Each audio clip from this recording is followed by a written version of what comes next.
Assalamualaikum anak-anak, apa kabar semuanya? Semoga dalam keadaan sehat semua ya. Jumpa lagi dengan Ibu Ani dalam pembelajaran ilmu pengetahuan sosial.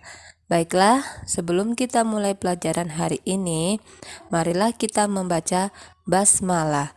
Bismillahirrohmanirrohim. Baiklah anak-anak, sekarang kita masih di bab 3 mengenai keunggulan dan keterbatasan antar ruang, pengaruhnya terhadap kegiatan ekonomi, sosial, budaya di Indonesia dan ASEAN. Baiklah anak-anak, pembahasan kita hari ini mengenai C. Penguatan ekonomi maritim dan agrikultur di Indonesia, dan D. Pendistribusian kembali atau redistribusi pendapatan nasional. Tujuan pembelajaran diharapkan setelah pembelajaran, siswa dapat pertama menganalisis model penguatan ekonomi maritim dan agrikultur. Yang kedua, menganalisis pendistribusian kembali pendapatan. Yang pertama, kita akan membahas penguatan ekonomi maritim. Nah, ada A. Potensi ekonomi maritim Indonesia. Nah, sebelum memahami tentang potensi maritim Indonesia dan hambatan pengembangannya, kalian perlu memahami terlebih dahulu tentang apa itu ekonomi kelautan dan ekonomi maritim. Ekonomi kelautan atau marine economy merupakan kegiatan ekonomi yang dilakukan di wilayah pesisir dan lautan, serta di darat yang menggunakan sumber daya alam dan jasa-jasa lingkungan kelautan untuk menghasilkan barang dan jasa. Selanjutnya, ekonomi maritim atau maritim economy merupakan kegiatan ekonomi yang mencakup transportasi laut, industri galangan kapal dan perawatannya, pembangunan dan pengoperasian pelabuhan beserta industri dan jasa terkait. Berdasarkan kedua pengertian di atas, tentu kalian sudah mengetahui kan perbedaan antara ekonomi kelautan dan ekonomi maritim. Jadi, apa kira-kira kesamaan dari dua hal tersebut? Jadi, kesamaan ekonomi kelautan dan ekonomi maritim adalah keduanya sama-sama bertujuan untuk meningkatkan kesejahteraan umat manusia. Contoh kegiatan ekonomi kelautan, misalnya nelayan mencari ikan di laut dan usaha pengawetan ikan di pantai. Ada juga contoh kegiatan ekonomi kelautan, usaha budidaya rumput laut. Selanjutnya, contoh kegiatan ekonomi maritim atau maritim economy. Contohnya, jasa penyeberangan antar pulau, dan ada juga usaha pembuatan kapal dan servis kapal. Contoh potensi ekonomi maritim Indonesia. Yang pertama ada pengembangan rumput laut. Rumput laut merupakan kekayaan sekaligus keindahan bawah laut untuk menarik wisatawan, baik asing maupun lokal. Menurut Kementerian Kelautan dan Perikanan tahun 2010, terdapat 108 kawasan konservasi perairan dengan luas 15,78 juta hektar yang diharapkan dapat meningkat menjadi 20 juta hektar pada tahun 2020. Jadi beberapa daerah memiliki keindahan bawah laut yang sudah sangat mendunia dan menjadi spot menyelam yang wajib dikunjungi para penyelam, seperti Bunaken di Sulawesi Utara, Raja Ampat di Papua Barat, Labuan Bajo, dan Wakatobi.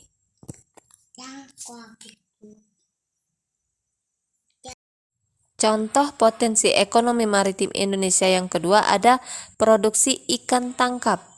Berdasarkan statistik perikanan tahun 2012 dari Food and Agriculture Organization atau FAO, Indonesia merupakan negara peringkat kedua dalam produksi perikanan tangkap. Contoh potensi ekonomi maritim Indonesia yang ketiga ada produksi ikan budidaya. Nah, berdasarkan statistik perikanan tahun 2012 dari Food and Agriculture Organization atau FAO, Indonesia merupakan negara peringkat 4 dalam produksi perikanan budidaya.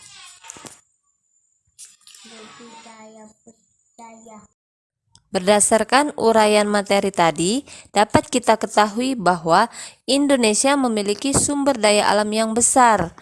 Letaknya yang strategis karena berada di persilangan Samudra Hindia dan Samudra Pasifik, serta posisi Indonesia sebagai negara kepulauan terbesar di dunia. Ini seharusnya menjadi kekuatan penting yang dapat dimaksimalkan pengembangannya. Dengan kekayaan laut yang sangat banyak, ironisnya pembangunan ekonomi nasional masih belum memberikan dampak positif yang kuat terhadap kesejahteraan masyarakat. Banyaknya kekayaan yang terkandung di laut secara utuh baik di dalam, di dasar, maupun di atas permukaan laut merupakan potensi ekonomi yang mampu memberikan kontribusi nyata bagi perekonomian nasional. Berbagai kekayaan laut ini sebenarnya telah dieksploitasi dan dimanfaatkan sejak dahulu hingga sekarang, baik melalui metode produksi yang tradisional maupun berbasis teknologi. Hal ini terlihat pada potret sebagian besar nelayan Indonesia yang masih banyak bergelut dengan kemiskinan. Padahal produksi perikanan terus meningkat. Daya saing domestik yang lemah menyebabkan kegiatan transportasi laut maupun eksploitasi sumber daya mineral di wilayah perairan nasional masih lebih banyak dilakukan oleh pihak asing. Sampai di sini sudah paham ya anak-anak? Selanjutnya kita akan masuk ke B, kondisi ekonomi maritim Indonesia dan negara-negara ASEAN. Nah, keprihatinan terhadap sektor kelautan nasional mengharuskan adanya kebijakan strategis untuk mempercepat pengembangan keunggulan di berbagai subsektor kelautan. Pembangunan di bidang kelautan diarahkan untuk mencapai 4 tujuan, yakni yang pertama, pertumbuhan ekonomi tinggi secara berkelanjutan. Yang kedua, peningkatan kesejahteraan seluruh pelaku usaha, khususnya para nelayan, pembudidaya ikan, dan masyarakat kelautan lainnya yang berskala kecil. Yang ketiga, terpeliharanya kelestarian lingkungan dan sumber daya kelautan. Yang keempat, menjadikan laut sebagai pemersatu dan tegaknya kedaulatan bangsa. Selanjutnya, kondisi ekonomi maritim di Indonesia dilihat dari berbagai sektor. Yang pertama, kita lihat dari sektor pelayaran. Sebagai negara kepulauan terbesar di dunia, industri pelayaran merupakan infrastruktur dan tulang punggung kehidupan berbangsa dan bernegara. Namun, dalam realita, industri pelayaran nasional saat ini dalam kondisi belum begitu baik. Ditinjau dari segi daya saing, pangsa pasar, muatan armada kapal nasional masih tergolong rendah. Sistem pelabuhan saat ini hanya berperan sebagai cabang atau ranting dari Singapura atau pelabuhan luar negeri lainnya. Pelayanannya masih belum efisien dan belum produktif. Daya saing sumber daya manusia di sektor pelayaran masih relatif rendah. Salah satu bentuk perkembangan di sektor pelayaran dapat kalian lihat pada gambar di bawah ini ya. Yang B, sektor perikanan. Potensi sektor perikanan Indonesia sangat besar dan sepantasnya Indonesia menjadi negara industri perikanan terbesar di Asia. Namun demikian, kontribusi sektor perikanan terhadap pendapatan nasional masih rendah.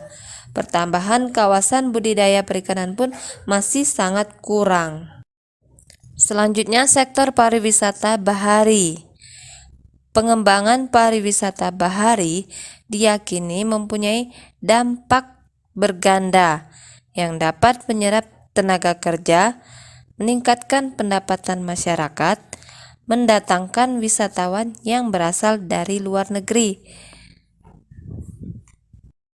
Selain itu, pariwisata bahari mempunyai dampak positif yang mendorong terwujudnya negara maritim yang tangguh. Ekonomi maritim di wilayah Asia Tenggara dalam kurun waktu 10-15 tahun terakhir telah mengalami perubahan yang sangat mendasar. Seperti telah kita ketahui bahwa kawasan Asia Tenggara terlebih dibatasi oleh wilayah perairan, di mana batas negaranya pun masih saling tumpang tindih dengan negara lain. Laut merupakan tempat penggalian sumber daya alam yang akan digunakan untuk menunjang pertumbuhan ekonomi. Yang C. Strategi kebijakan pengembangan ekonomi maritim di Indonesia. Yang pertama, perubahan paradigma pembangunan nasional. Dari pembangunan berbasis daratan menjadi pembangunan berbasis kelautan. Yang kedua, memacu percepatan pengembangan infrastruktur dan ketersambungan maritim. Membangun tol laut, pelabuhan laut dalam, logistik, dan industri perkapalan. Yang ketiga, Indonesia menyiapkan 5 pelabuhan besar. Yang pertama ada Pelabuhan Belawan di Sumatera Utara. Kedua, Pelabuhan Tanjung Priok di Jakarta, serta pelabuhan-pelabuhan di Surabaya, Makassar, dan Kalimantan. Yang keempat ada harmonisasi regulasi dengan negara ASEAN. Selanjutnya kita akan membahas yang kedua, penguatan agrikultur di Indonesia. Nah, apakah kalian sudah pernah mendengar kata agrikultur? Jadi ekonomi agrikultur merupakan upaya peningkatan perekonomian dengan memberdayakan sektor pertanian. Contohnya budidaya tanaman, bercocok tanam, atau pembesaran hewan ternak. Ekonomi agrikultur dapat pula berupa pemanfaatan mikroorganisme dan bioenzim dalam pengolahan produk lanjutan, seperti pembuatan keju dan tahu tempe, atau sekedar ekstraksi semata, seperti penangkapan ikan atau eksploitasi hutan. Potensi agrikultur di Indonesia. Indonesia sebagai salah satu negara yang termasuk dalam wilayah tropis, memiliki potensi pertanian yang sangat baik. Salah satu produk pertanian Indonesia yang berpotensi menjadi andalan adalah produk pertanian dalam bentuk buah-buahan segar dan sayuran. Produk lain yang turut menjadi andalan adalah rempah-rempah dan bahan bakar nabati atau BBN. Peran agrikultur di Indonesia. Pertanian di Indonesia mempunyai peranan penting, antara lain potensi sumber daya alam yang besar dan beragam, pangsa terhadap pendapatan nasional yang cukup besar, dan besarnya pangsa terhadap ekspor nasional, serta besarnya penduduk Indonesia yang menggantungkan hidupnya pada sektor ini. Jadi peranannya dalam penyediaan pangan masyarakat dan menjadi basis pertumbuhan di pedesaan.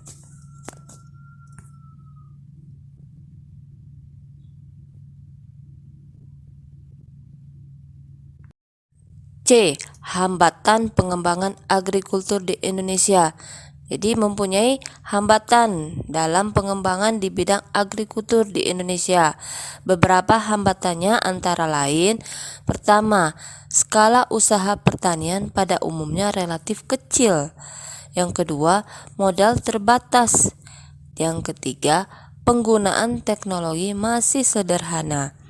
Yang keempat, sangat dipengaruhi musim. Yang kelima, pada umumnya berusaha dengan tenaga kerja keluarga. Yang keenam, akses terhadap kredit, teknologi, dan pasar rendah. Dan 7. Pasar hasil pertanian sebagian besar dikuasai oleh pedagang-pedagang besar, sehingga akan merugikan petani. Dan 8. alih fungsi lahan pertanian menjadi lahan non-pertanian. Dan 9, kurangnya penyediaan benih yang bermutu bagi petani. Nah, sekarang kita masuk ke strategi pengembangan agrikultur di Indonesia. Beberapa strategi dapat dilakukan pemerintah dalam mengembangkan agrikultur di Indonesia.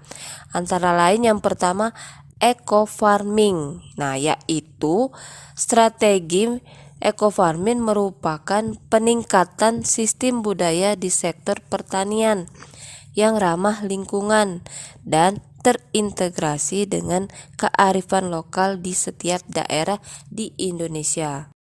Nah, strategi yang kedua ini berupa distribusi pupuk secara merata.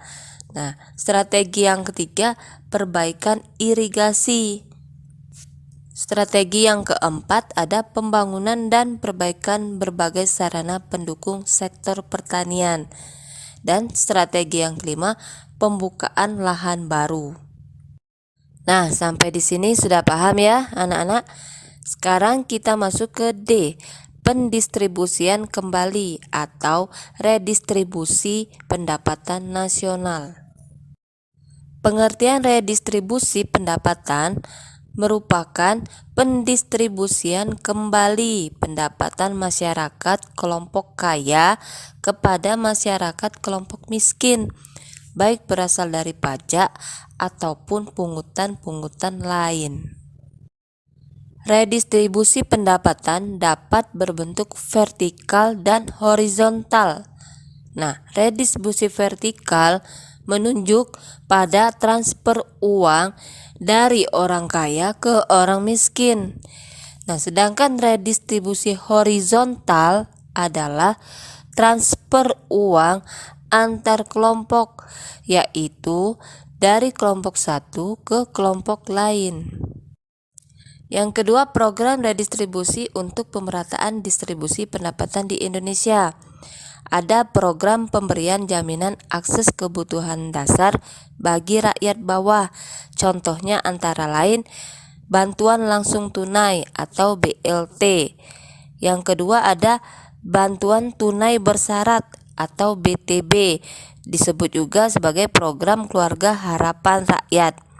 Nah, yang ketiga ada bantuan operasional sekolah atau BOS dan beasiswa untuk memenuhi akses pendidikan bagi mereka yang kurang mampu.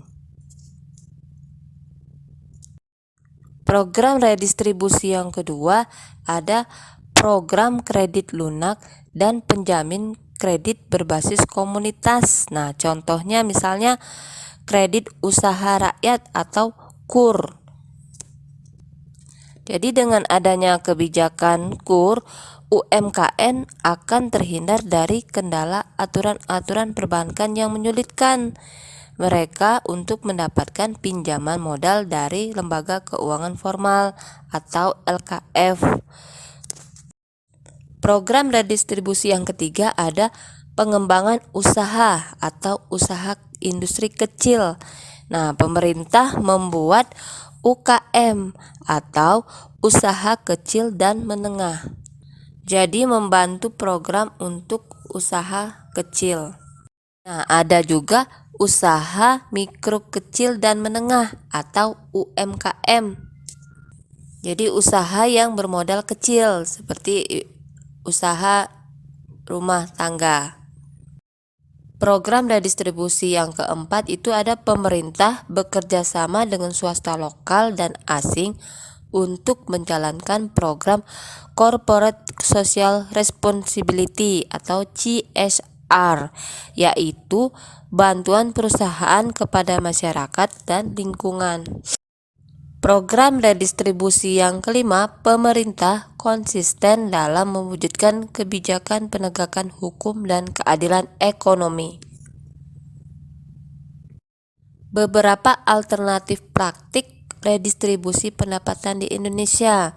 Yang pertama ada subsidi. Nah, subsidi itu ialah bantuan pemerintah atau potongan harga yang diberikan kepada perusahaan atau kelompok masyarakat.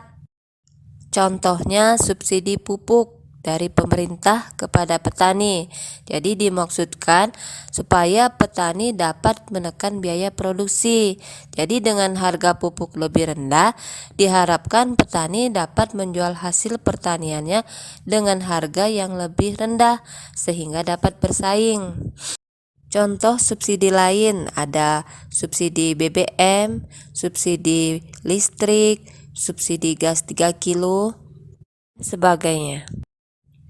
Nah, selain pemberian subsidi, cara lain yang digunakan pemerintah untuk mendistribusikan pendapatan adalah dengan pengenaan pajak.